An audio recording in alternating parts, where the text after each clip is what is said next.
Hey folks, it's Matt Easton here, Scholar Gladiator. Sorry, my voice went a bit rough there. I haven't been awake very long. Just really a quick video to say that the Dynasty Forge swords that I've got, so I just grab one of them that I've got out here, which I'll talk about in a second, which is the big katana, O katana. What do we call it? Is it actually a tashi? It's not really a tashi according to the fittings, but the blade size is probably more similar to earlier tashi. Yeah, so I haven't forgotten the Dynasty Forge swords. Of course, reviews of those will be coming, but my house move, unfortunately, everything's having to get packed away, and it's made filming certain videos very, very difficult, but they absolutely are coming in due course, so don't worry. Something I did want to say, a preliminary thing I have noticed about Dynasty Forge swords. So I have sung their praises. There are a few criticisms I've made. For example, I'm not that keen on the type of nut construction they have on some of their swords at the pommel end. Some of the hilts aren't as tight as they could be as a result of that construction. I think that needs to be re-looked at.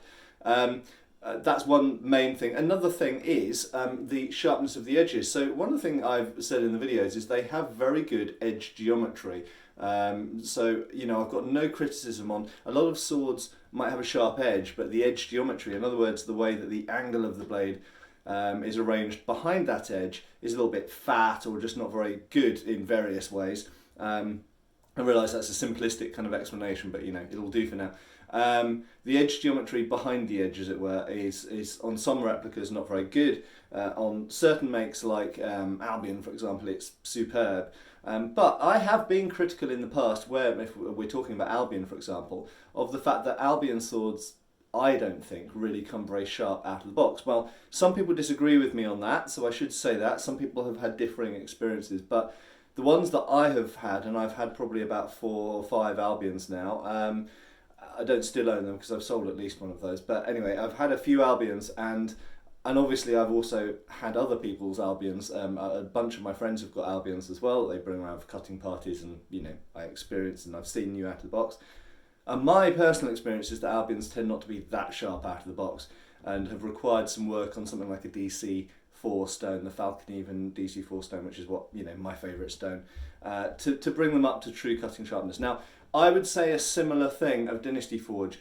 None of Dynasty Forge's swords that I've had, whilst they have excellent edge geometry, like an Albion, they're not really sharp at the edge. And it surprised me. I've had a little test cut, as it were, on some bottles with this katana, and I expected it to absolutely obliterate them. And in fairness, it did obliterate them, but it didn't do it as cleanly and smoothly as I expected. And when I started to look into why, and I looked at the edges of the plastic and I started looking at the edge of the sword, I found that basically it's not quite sharp enough. So in order to bring this up to true sort of cutting potential, I'm going to have to do a little bit of careful work on the edge with the DC4 stone. So, you know, that's a minor criticism, and I would say it does bear out in my experience from the other Dynasty Forge swords as well. They could be a bit sharper out of the box.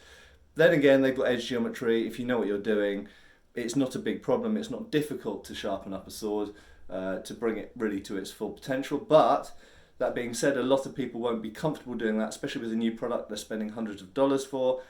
So, you know, I do think these companies, Albion, Dynasty Forge, various other companies out there, need to try a little bit harder on their edge sharpness, to be frank. Okay? As ever, I am a relatively neutral and impartial reviewer and judge of these things.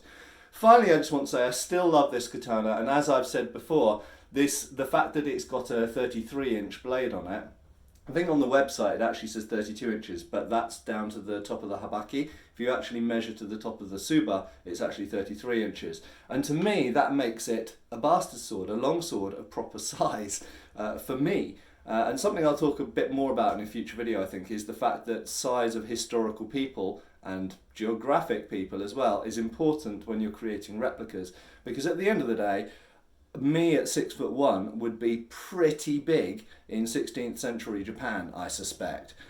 So actually, for me, a katana probably should be about this size. Although this is a big katana, this is probably actually just a normal sized katana.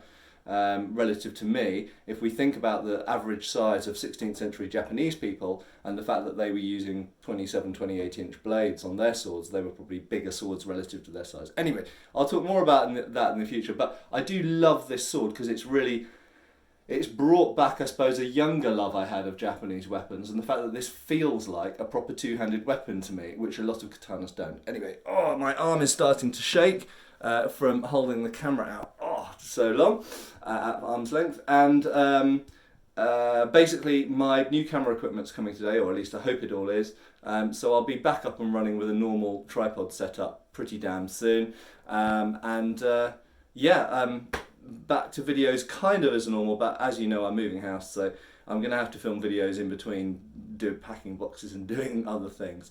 But thanks for watching. Those reviews from Dynasty Forge are coming, and other swords? Oh yeah, why not other swords? Other videos also hopefully coming soon about Japanese weapons, because I do want to start going a little bit more into the world of Japanese weapons, which I've given a disproportionately slim look at on my channel, in fairness, so maybe something I can do a little bit more of. Anyway, thanks for watching, and I will see you guys soon. Bye!